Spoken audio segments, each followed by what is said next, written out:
Hello, everyone. Welcome to this session. Really, really excited. I think this is one session many of you have asked for, that we want an interactive, hands-on session. Really happy to introduce Sowmya, who's the CTO at Flexibees, and she's been supporting the Growth Circle community. And this is one session we've tried to take all your inputs and design it to make it very interactive. So really excited. And yeah, over to you, Sowmya. Thanks a lot for taking time for this. Thank you, Sindhu. I'm excited. What I want to share with you is my learnings, because when I started opening ChatGPT and questioning, it was a learning experience, and I wanted to share my learnings and a little bit of tech terms, maybe which you will hear when you ask what works, what doesn't work with your. It doesn't have to be just ChatGPT. It could be Gemini or Copilot or whatever. What is the thing that makes AI help you guys to vote on why do you want to use AI right now? Like what you guys have replied, most of us use it for search. I would say ChatGPT is slowly replacing Google search because it gives a lot more precise answers, and we are using it for content creation, audio video content creation, and yes, for the advanced users, or we are also using it for code generation, right? Uh, this is basically generating textual content. So let's just rephrase to what are the, I mean, this is just a summary of whatever was there. You can use it for like emails, blogs, meeting notes and stuff like that. And you generally write a prompt saying, give me a follow-up email thanking for the meeting or summarizing the next step. So it is just basically some prompts that you use for it. Now, I want you guys to think, how can you use, or how would you use if you're already using, or if you want to use in future, for scheduling, for task management.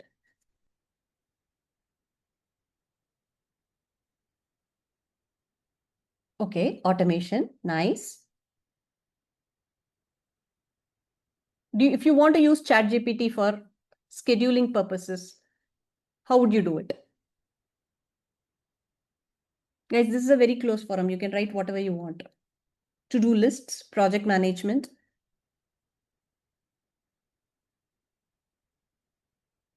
Perfect. List out pending tasks. Reminders. Great. So yes, this list can grow, and this is a little bit more tedious list because I'm always scared of this scheduling and task management when I have to do my job. Apps like Asana, Trello, correct. All of them also have the AI which will automatically provide you these project management or to-do lists or time management. Again, for example, if I want to create an OKR timeline or a big goal has to be broken down, you can ask the ChatGPT or the open model, large language models, and you will sort of ask question like, break down the, if I want to do a broadcast into a weekly task, break it down and give me. So it gives you a breakdown of the steps. And this is at the very basic level. If you use tools like Asana, it can also give you a schedule to follow with reminder and stuff like that. For example, the question Lisha was asking about where can I find the courses? You can also use this ChatGPT to give you a breakdown of the courses and on what schedule you want to follow up and use that. Okay, so another thing you can do, which we don't realize but we do a little bit and sort of thing, is summary and research. When I say you can do summary and research with ChatGPT, what do you guys think? Give me some answers.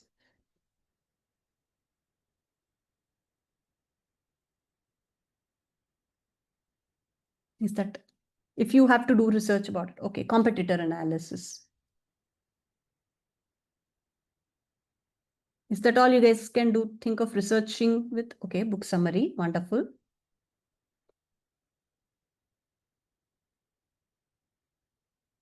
This is not a commonly known use case, or not, maybe the name looks difficult, but many of us do it. This is wonderful. Check for plagiarism. We just go, almost every question we ask is a researching type of a thing. If I ask, how can I do something? It's a research question, right? Data points, nice. Book summary, rephrase. Yes, all this, again, if I go, if I summarize and I go and see what are these are, preparing the questions, drafting the learning roadmaps, which is also can be a part of scheduling, and summary of topics like book summary or things like your basic prompt asking, explain me blockchain as if I'm a 12-year-old kid, right? Problem solving approaches can also be called creativity. Like, you know, this is one example I have used twice, that give me 5 creative ideas for social media campaign on a particular content technique.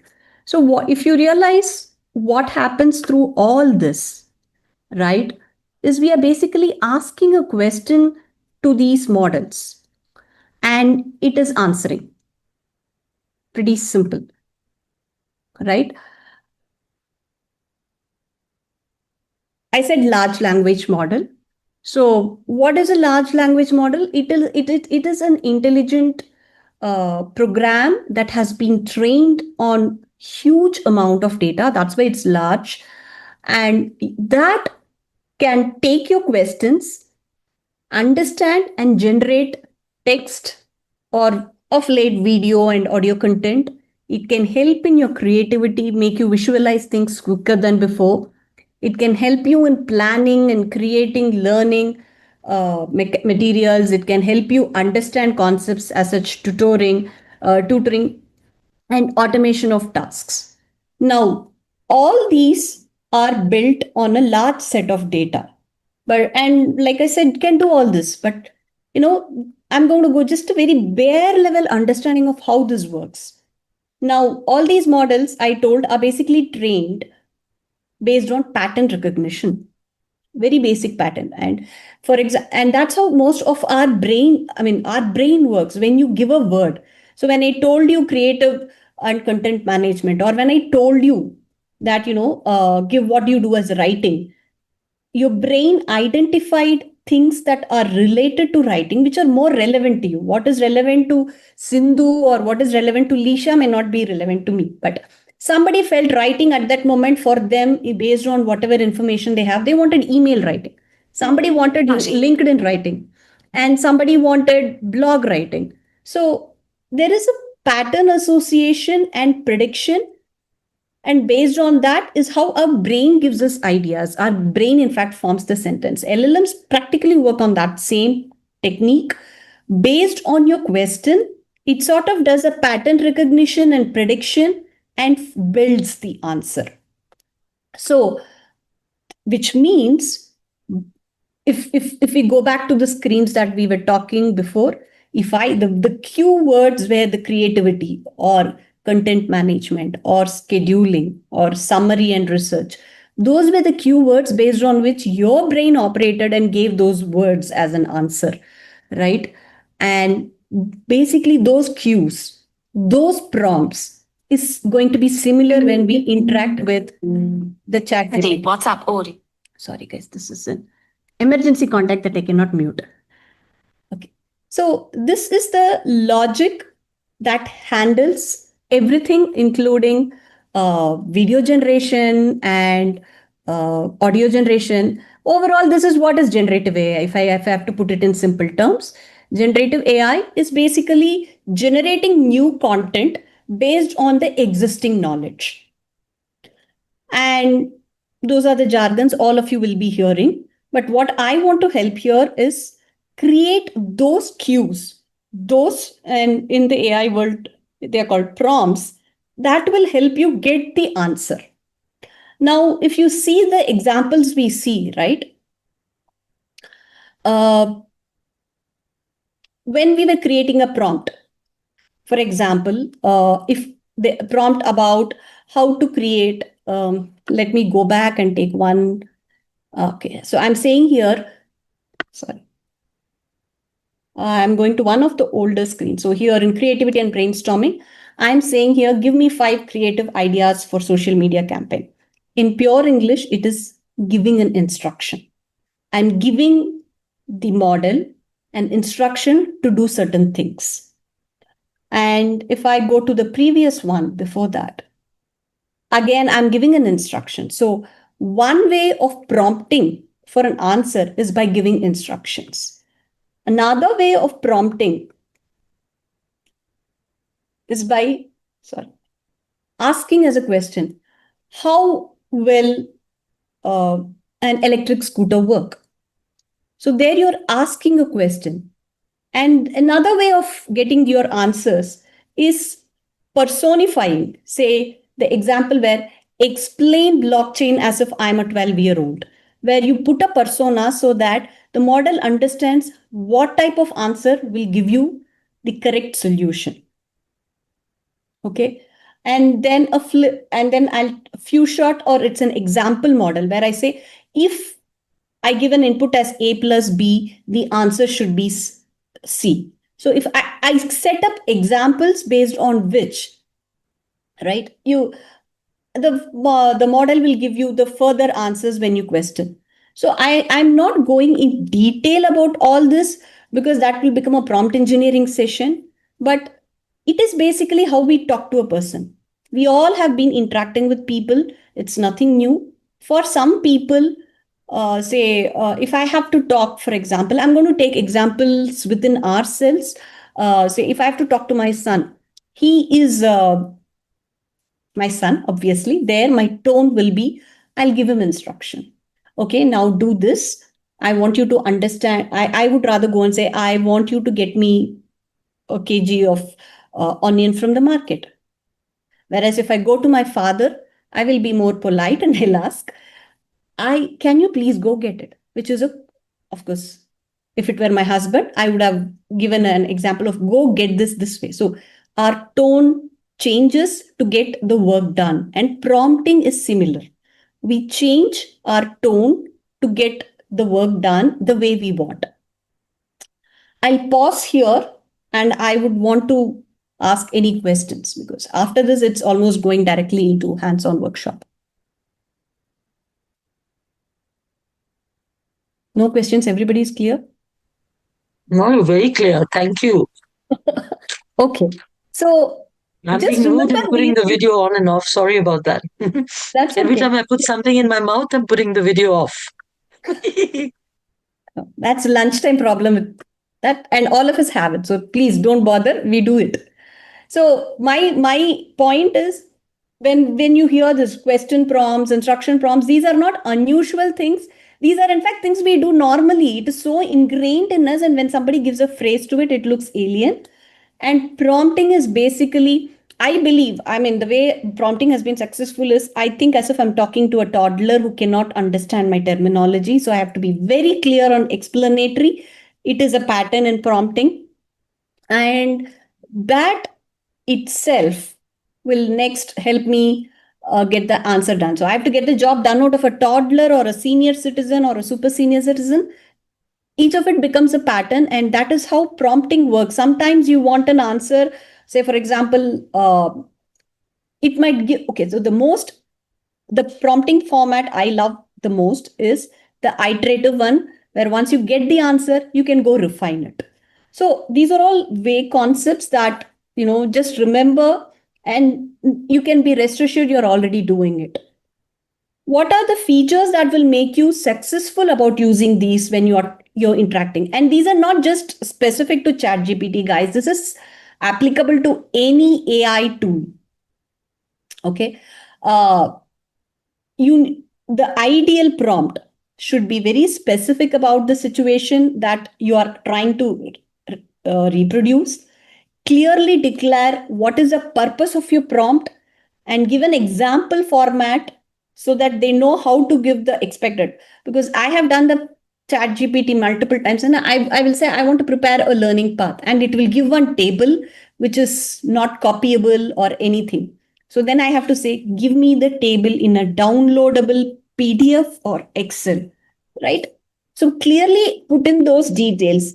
And another important part is setting the boundaries. Sometimes this chat GPT, it is like a open ocean, right? It goes and searches for things which we don't need. Clearly tell, I want this. Say, for example, I once gave in a prompt saying, summarize the weather. And it took like a long time. And then it sort of came back asking where, how, what. That is again another way of prompting, saying that, iterative or flipped interaction. But You can say that I go and look only in I want the weather only in Bangalore in summer. Give me a summary of that. So all these basic definition of a prompt to be successful is be specific, declare the purpose, clearly mention the expected output, be clear about what information is critical and what are the boundaries that you don't want to cross. Okay. The agenda is we are going to just have take a few icebreaker, find a few problems, and no compulsion which one you should want to use or not, and try to frame a prompt for it, see the response. You guys are going to go and try this in your chat GPT in the browser or on your phone, see the response, and we will evaluate, and the criteria of the evaluation is also individual. If that answers your question, and if you want, we can then try, if anybody has concerns, we can try to improve one or two prompts. You check and see if it gives. So this is not to give you the answer to your problems. This is to help you learn how to approach and solve the problem. Let me be clear. So if you want to do a vlog, or if you want to do a content generation, I cannot answer that, but I can help you plan or learn how to go towards it. I wouldn't say you will reach it by end of this 15 minutes, but you'll go towards it. It could be whatever prompt you want. It's your use case. Just create a prompt based on what I said. Be specific, define the purpose, be clear about the explicit expected output, the boundaries that you want to set. You don't want to go and you want only India specific information, or you want only Asia specific information. So try to create a small prompt. Nice.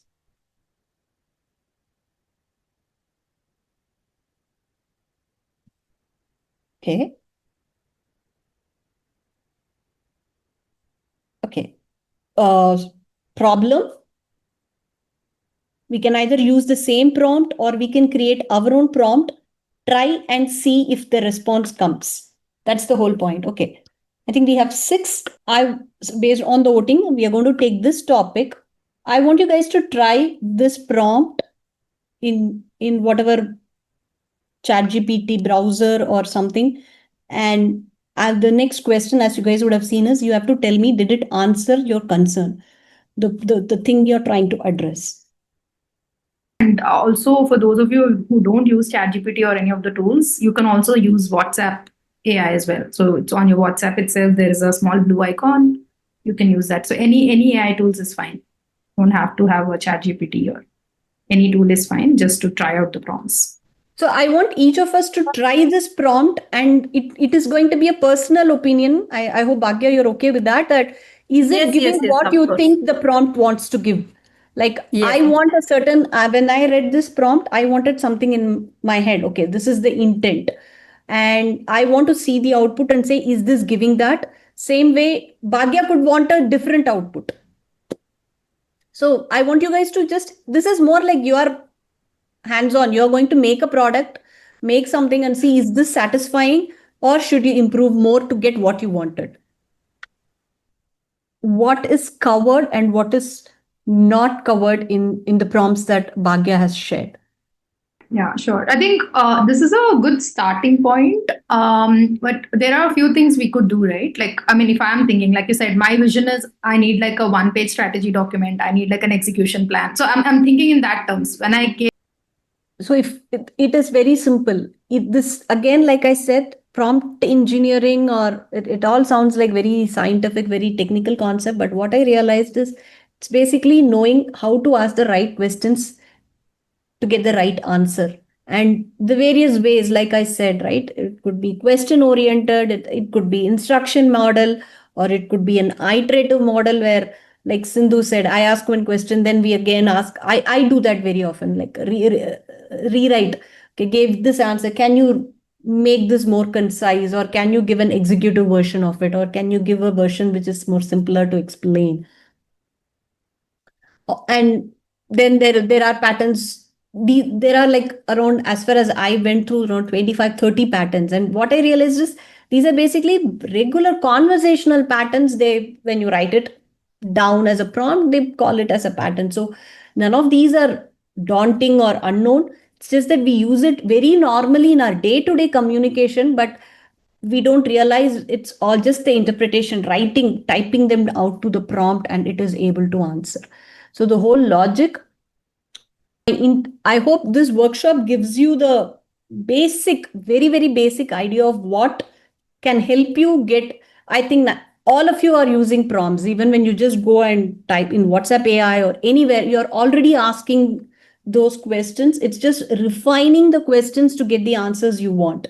That is the intent.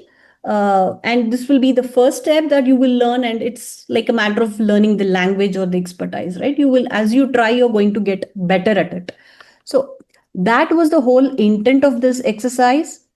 I'm just going to, this is the closure slide.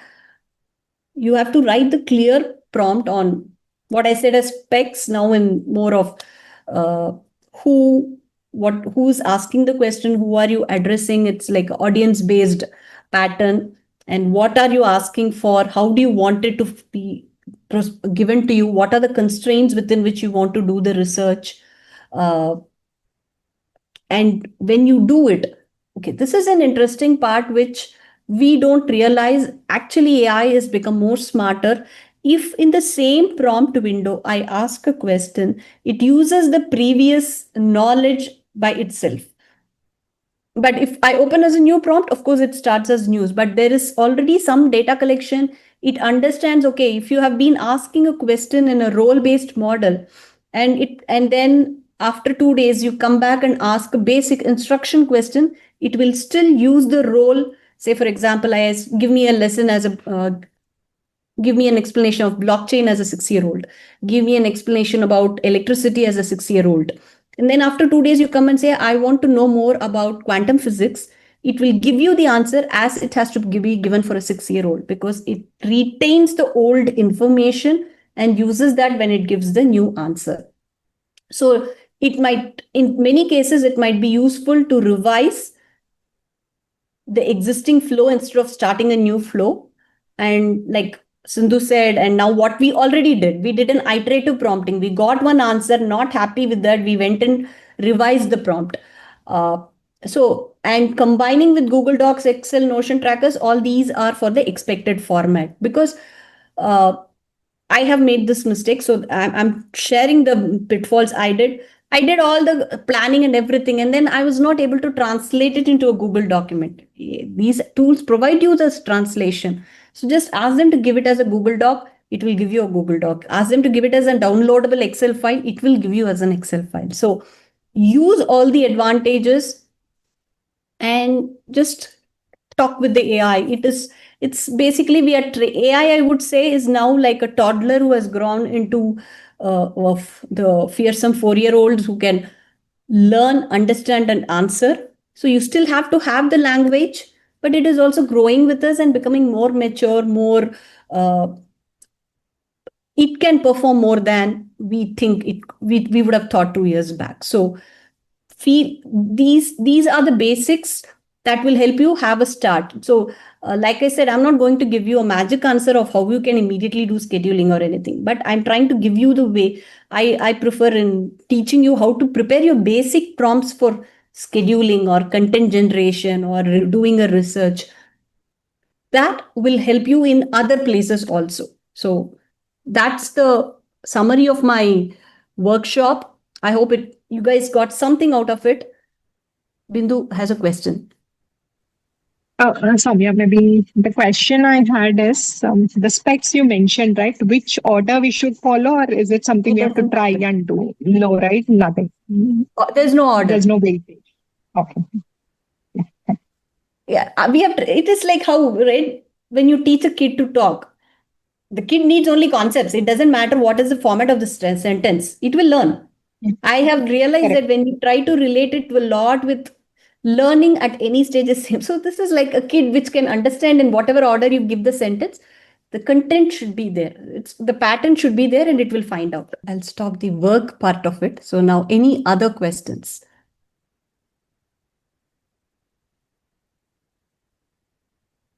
Great, Yeah, Sindhu. it's been All of you. super helpful. I think very, very engaging session. Just wanted to add one thing. This is my experience when you're using these tools. We could also share like the constraints, right? So you can say, hey, I'm a solo founder. Like if you're if you're creating Yes. a learning strategy, what is it? Like, are you creating it from the perspective of an organization because they'll have a lot of resources? Or if you're doing it, Bhagya, if you want to do something by yourself, you can say, hey, this is a strategy I want to implement in the next 30 days.